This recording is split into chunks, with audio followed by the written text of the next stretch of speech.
嗱，我手指咧雖然就唔係好靚，但我想講啲咩咧？就係我係有水甲嘅，啲指甲咧係留唔長。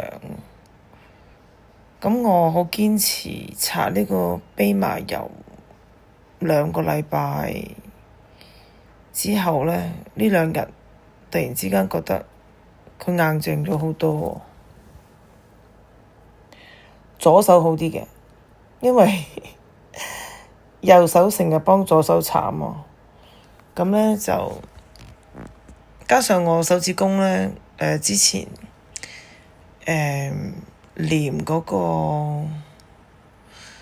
啲假指甲就黏壞咗㗎，所以我好集中搽左手邊呢個指甲。